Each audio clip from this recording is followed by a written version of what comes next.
Just the fact that the guy, I did not know that he stood. They kicked her out. He's like, all right, bye. Yeah, because if you saw the videos of her talking, like he was nowhere to be found. Yeah, I knew that. I figured that. I thought they went home already, and he was just like, and he just went to his room or something. What do you think would have happened if LeBron James's longtime wife and the mother of his kid Savannah was there? 'Cause she's been known to be pretty protective of her man as well. Oh, I would love to see that right before the next Logan Paul boxing match. Let's get it on the board. Let's see that. I heard Savannah could scrap, so I would love to see that. I would love to see that too. I mean, anytime it's family protecting family, that's cool. Like that brought back flashbacks of Rajon Rondo's brother going after Westbrook. Oh, remember Doug Christie's wife? Oh yeah. Remember Anthony Kiedis trying to throw a punch at Chris Paul when he was talking some stuff at or what was it? No, it was Rondo. Oh, when CP3 spat in Rondo's face. That's what it was. Yeah. Or the other way around. Kiedis was there? Yeah, Anthony Kiedis. He got kicked out. Oh my God. And then they brought him back in because they realized, oh, it was Anthony Kiedis. Well, I remember Nipsey, like that was that famous image of like the two people like watching the Rondo Chris Paul thing go down. Uh-huh. There's Nipsey where he's like pulling up like his. Oh yeah, he's ready to throw down And then there's a white guy standing right next to him, like putting his hands on his, like, would you look at that? Just like two would yous. How would you react? Like how in a scenario like that, would you like get in on it, or would you watch from the sidelines? No, okay. Like obviously, I learned from the Detroit Pistons malice of what happens. I'm not gonna be the dude that's the fat guy wearing like a jersey that I can't even fit into, like coming on the court looking at like Jermaine O'Neal. Like I'm not gonna look at a 7-footer and be like, what? Like, which reminds me of this picture that I have saved. I gotta have to find it because it's hilarious. It's one of the times where when Ibaka was back on the Thunder, and he was trying to step up to Meta World Peace, and Meta just lifted his shorts, and he just like kind of like got in that stance, like you want, like let's go, and he just like whoa. Like, I totally remember. You remember that? I totally remember that. He got in that crouch. Yeah, crouch. Like he's smoking Joe Frazier. Like F around and find out. Yeah, and Ibaka was like, who's like literally like all his relatives are like hacked to death. Like he's seen some stuff. Yeah. Like and he's just like, no, I'm good. Don't mess with that guy. Which I mean, with me, I mean, no, I like my teeth. Like I always say, I like my teeth. I like my eyesight. I don't like paying medical bills or anything like that. So I'd watch from the sidelines doing one of these. Oh, hey, let's look at the fight. That's what I would have been. Yeah, I would probably just have like lived in the moment and watched it. Watched it unfold. Because I've been the Giants fan that showed up to Dodger Stadium. Oh, that's right. We talked about this. And I was the person. I was definitely the heel, and like they actually enjoyed me. I was in the section that wasn't too gangster. I was like on the floor level. Oh yeah, you're safe. So like that was the thing where like I was like I got into it with like a little girl and like we're arguing. So like I put her over as the baby face. Everyone hated me, and that was the cool thing. So everyone was so like, yo, can I buy you a hot dog or something like that? Yeah. So that was the cool thing.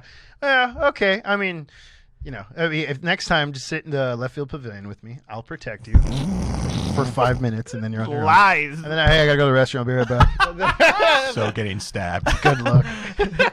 It's just gonna be like, sup, dog? Like that orange? Like the orange in your face? oh look, it goes well with red. It's just another shade, homie. Whoa, that came out of nowhere. So, I mean, I like being the heel too. I mean, like when I go to Clipper games, like I'll wear my Lakers stuff. And then, or like back in the day. that's not the same. Yeah, but I mean, like when I get free Clipper tickets, I'm gonna wear my Laker jersey because I was gonna go, haha. I was like, oh wait, I forgot it's a clean show, so I went like this instead. But that's essentially you showed up to your own home and be like, oh no, it's surrounded by a bunch of trespassers. And at the same time, like you're gonna drop the selfies and be like, oh no, it's just really my home. It's like I'm the husband, but the my wife's boyfriend's there. I'm like, hurry up and get out. I'm okay with this. Just you pay half the rent anyway. You pay most of the rent anyway. Get out. Just as long as I don't have to do that cuckold stuff. Like I said, I'll watch, but I ain't gonna participate. So the funny thing that happened over the weekend was the Rams making the trade. I'll relate it to the NBA. Don't you worry. The Rams made a huge trade over the weekend dealing with the Detroit Lions. And what was crazy about it was I was even thinking, I'm like, damn, there was something that hit me, and it was Matthew Stafford is going to go down as one of those quarterbacks who's going to spend the rest of his career known as like the good quarterback, but didn't do much with his team because his team wasn't that good, right? So I was thinking like, damn, he's going to waste the rest of his career in Detroit. Yeah. Needless to say, on Sunday, it was like, boom, he got traded to the Rams. What did the Rams send? Jared Goff and a bunch of first-round draft picks. Their next first round draft pick for the next 3 years. That's crazy, which is I heard the rumors about that, I just didn't think it was actually going to happen so quickly. And that was another thing. Like, it was like the season's not even over yet. You could have probably found someone for the free agency. You could have probably like found someone in the draft cheaper. The fact that they're going for a soon-to-be 33-year-old quarterback says a lot about how desperate the Rams are and how like gun-ho they are about being a team in the city of LA to be like, no, it's okay. We're just going to go to the free agency. We got this covered. Yeah, like I feel like I can't criticize too much because I'm a Raiders fan. So hey, you know what?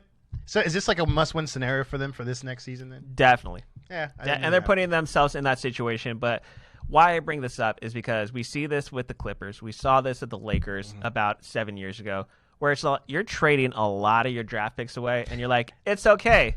We're from LA. What do we got to lose? Like, that's literally the formula. Like, the Clippers have now traded so many draft picks away just to get Paul George. You see the Lakers now kind of keeping the draft picks, which is why they still have Kuzma and Talen Horton-Tucker around. Yeah. But when you're in the city of LA, do you still believe that people are still going to find a way to come here to play for the team? I see. I mean, for me, location, I mean, depends. It's for example, just go parallel with it. Comedy, comedy's not thriving here. It's thriving in Austin right now or whatever, kind of.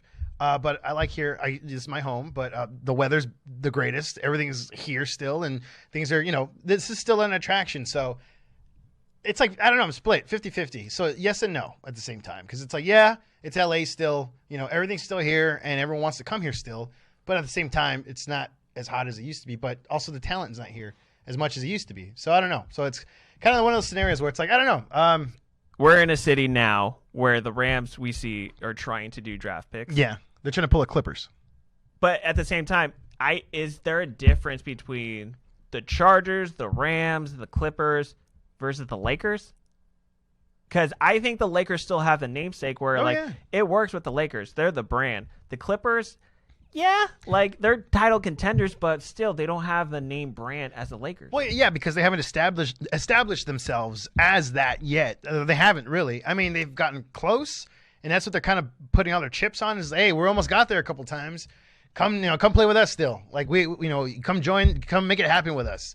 But yet, the Lakers on this side, it's like, hey, look at all these title belts on our, look at the Laker girls. Hey, woo! They're the Ric Flair. Right. So it's like.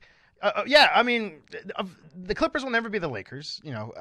Maybe one day in 20 years, but they have to consistently win and build that brand, which I don't see that happening. I mean, I don't. I think with the only reason why the Clippers are appealing is because of the money behind Ballmer.